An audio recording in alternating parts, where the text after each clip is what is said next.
नमस्कार, देख रहे हैं झकास भारत और मेरा नाम हुआ रविकांत और अभी हमारे साथ हैं एआईएम के विधायक अख्तरुल ईमान जी। क्या कुछ कहिएगा? वक्फ बोर्ड की जमीनें को कई जगहों पर खाली कराने की बातें आ रही है, मध्य प्रदेश और भी कई राज्यों में। देखिए, इस देश में मुसलमानों का जीना सरकार मुश्किल कर रही है। हर तरफ से कहीं न कहीं मुस्लिम विरोध पॉलिसियां चलाई जा रही हैं। कभी एनआरसी के जरिए से उसको निशाना बनाया जाता है, कभी इनकी बाबरी मस्जिद तोड़ दी जाती है, कभी गुजरात में इनकी नस्लकुशी होती है।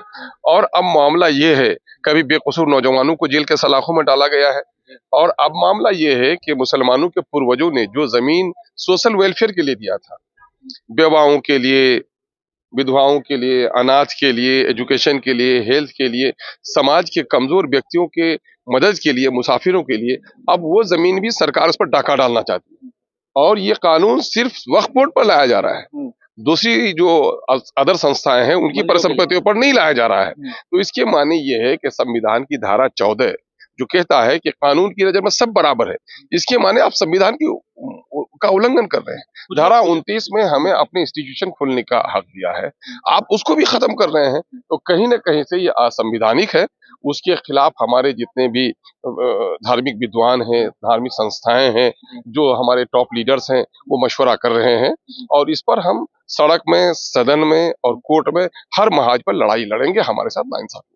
भाजपा के विधायक और नेता जिस प्रकार से बोल रहे हैं कि जितनी भी वक्फ की जमीनें हैं, ये मतलब कि मौलाना, मौलवी, ये गलत तरीके से या गलत तरीके से उनके पास ये जमीनें गई है, इसको कैसे कहना चाहेंगे? क्या आप लोग मैं ये कह रहा हूँ कि मेरे मामले में ढंग से चलाने की बातें हो रही है, सिस्टमेटिक जलाने से ढंग की बात, उसमें अगर सिस्टमेटिक सरकार की नीयत अच्छी नहीं है, सिस्टमेटिक ढंग से चलाने के लिए वक्फ एक्ट 1995 और अमेंडमेंट एक्ट 1913 में 2013 में व्यापक सुधार कर दिया गया है। उसमें किसी सुधार की जरूरत नहीं है।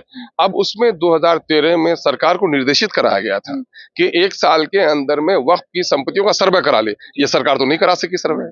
तो हमारे लिए जो अच्छा काम है, इसको कराने में दिक्कत है। लेकिन इससे सरकार हस्तक्षेप नहीं करे। सरकार अभी जो मैं कह रहा हूं, हस्तक्षेप करना, सरकार के हस्तक्षेप से कोई चीज खाली नहीं है, लेकिन सरकार हड़पने की कोशिश कर रही है, हस्तक्षेप नहीं कर रही है। नरेंद्र मोदी की सरकार हड़पने की कोशिश, बिल्कुल बिल्कुल, मुसलमानों की संपत्तियों को हड़पने की कोशिश कर रही है, मुसलमानों की तहजीब को मिटाने की कोशिश कर रही है।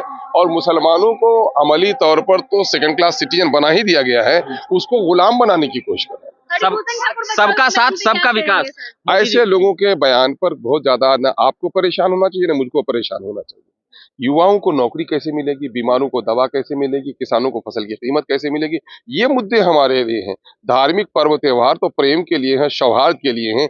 धार्मिक त्योहार के जरिए से भी अगर कोई नफरत फैलाए, अब गुलाब से भी बदबू आए तो बोलो चमन में कौन फूल बाकी। कलेजा बड़ा करके बाहर निकल। अब कलेजा बड़ा करना है, दिल बड़ा करना है, जबान बड़ा करनी है, किसी को अपनी बदतमीजी बड़ी करनी है तो उनसे पूछो यार। कलेजा बड़ा है आप लोगों का? अरे कलेजा बड़ा है नहीं है, किसी सबके सवाल का जवाब देना जरूरी नहीं है। मोदी की बात कर रहे थे।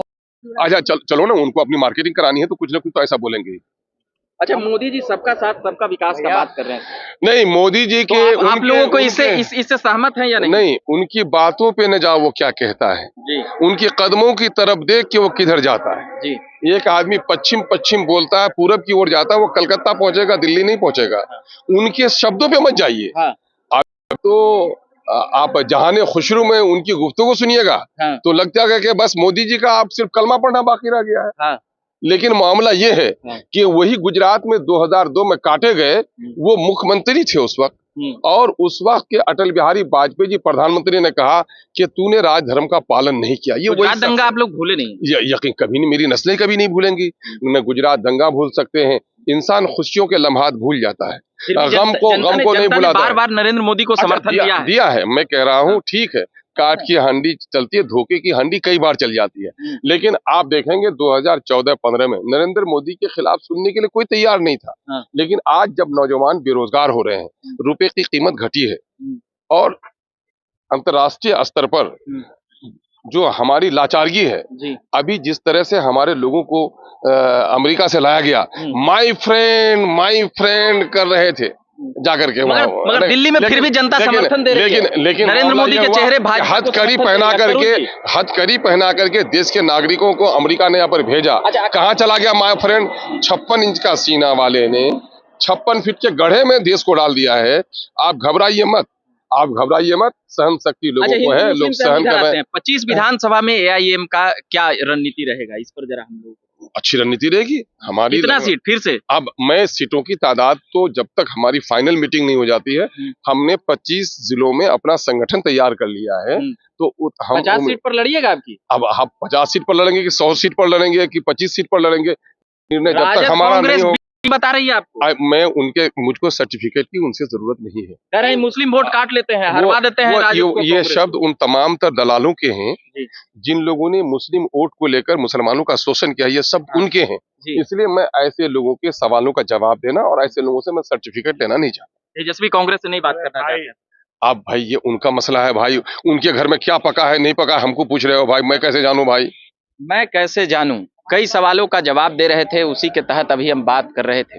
अख्तरुल इमाम थे, वह अभी यहाँ पर विधानसभा में कांग्रेस से लेकर तेजस्वी तक के कई सवाल किए, साथ ही किए हिंदू राष्ट्र, बाबा बागेश्वर, भाजपा के विधायकों की बातों को वह तमाम जवाब दे रहे थे। विधानसभा चुनाव को लेकर भी, सीटों को लेकर भी हमने बात की, उन सभी चीजों पर आप बात कर रहे थे।